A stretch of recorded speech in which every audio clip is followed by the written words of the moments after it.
네, 스튜디오에 방재 전문가 모시고 이번 극한호우에 따른 홍수 상황 자세히 점검해 보겠습니다.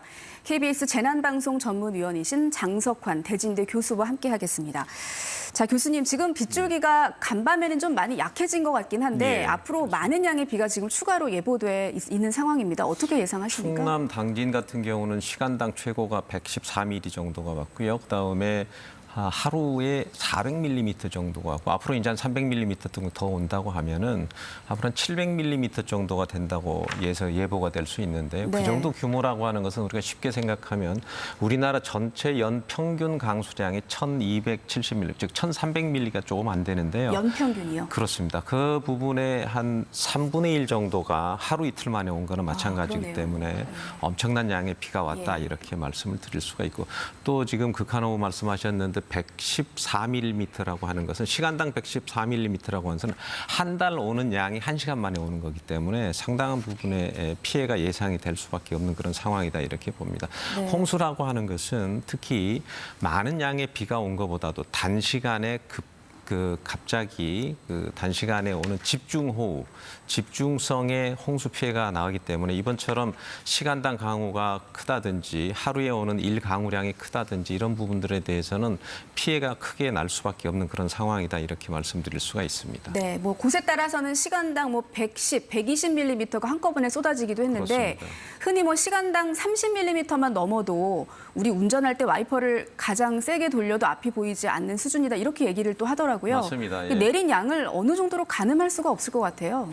우리가 보통 집중호우라든지 또 극한호우라든지 이런 얘기를 쓰고 있는데 극한호우라고 하는 것은 이제 2023년도에 기상청에서 그 개념을 도입을 한 건데 시간당 50mm 이상 그리고 3시간 90mm 이상 두 가지를 충족하면 우리가 극한호우다 이렇게 얘기하고 1시간에 72mm 이상이 오면은 극한호우로 바로 발령을 합니다. 극한호우가 발령이 되면은 재난문자 발송을 자동으로 하게 돼 있고요.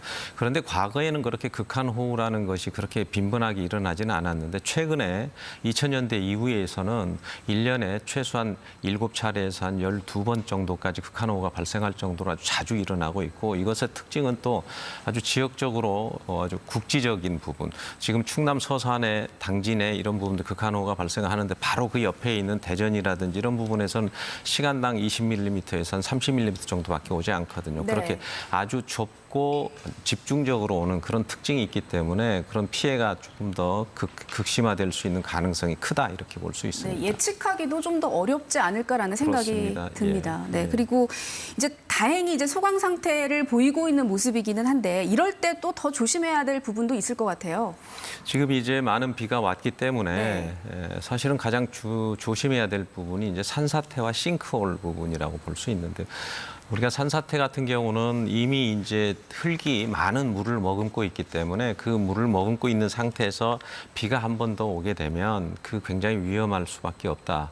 왜냐하면 우리나라의 산지의 토피는 한 1m 이내이고 그 밑에는 바위가 돼 있기 때문에 그 바위와 토피와 그 사이에 물이 젖어 있으면 마치 미끄럼틀 같은 현상이 나타나기 때문에 지금 소강 상태 이후에 비가 한 번 더 크게 오면 상당한 부분의 위험성이 있다 이렇게 말씀드릴 수가 있고 또 마찬가지로 우리가 도심지에서 굉장히 위험한 게 싱크홀이지 않겠습니까? 네. 그래서 싱크홀 같은 경우도 장마철 혹은 이렇게 집중호우가 난 이후에 일정 기간이 지나면서 지하수가 빠지는 과정에서 생기는 큰 밑에서 공동 현상이 일어나기 때문에 상당히 좀 위험하다 이렇게 볼 수 있습니다. 네, 여러 가지 주의보, 경보, 여러 특보들이 지금 발효되면 대피령이 이어서 내려지잖아요. 이 공무원분들이 대피령을 내릴 때도 좀 조심해서 유의를 깊게 살펴봐야 될 부분이 있을 것 같아요. 어떤 점들 지적하시겠습니까? 대피령이 내렸을 때는 주로 기상 대피령이라든지 지금 KBS 재난문자라든지 KBS 재난방송에 그런 것들을 기준으로 해서 대피령을 내리고 공무원분들이 아마 주민분들을 이렇게 대피하고 그럴 때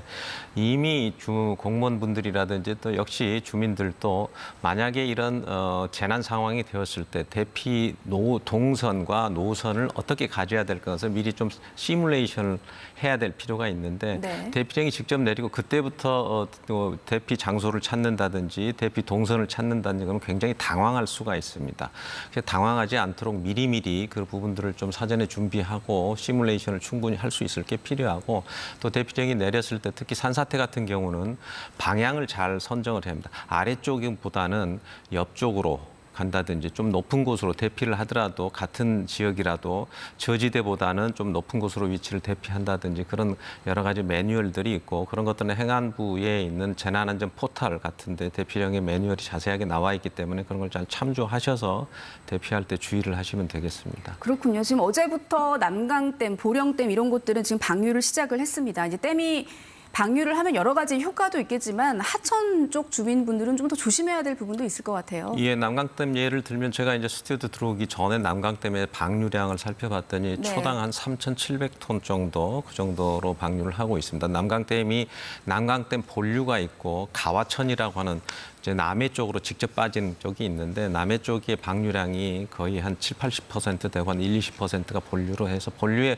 홍수를 막는 역할을 그렇게 하는데 반대로 가와천 쪽으로 방류를 시작하는 것은 굉장히 많은 양의 방류를 하면 하천에서의 위험은 그만큼 가중이 됩니다. 문제는 하천의 제방의 설계 기준은 보통 100년에서 200년 빈도 정도의 설계 기준이 되어 있지만 댐의 방류량이라든지 댐의 설계 기준은 500년 이상이 되어 있거든요. 따라서 설계 기준이 다르기 때문에 500년 이상이 되는 홍수량을 내려보낼 수 있는 가능성이 있기 때문에 네. 댐의 방류는 하천에 굉장히 위험한 그런 상황을 초래할 수 있어서 방류 전에 반드시 주민들에 대한 대피 그리고 주민들에 대한 고지 충분한 사전 인식을 할 수 있는 그런 것들이 반드시 좀 필요하고요.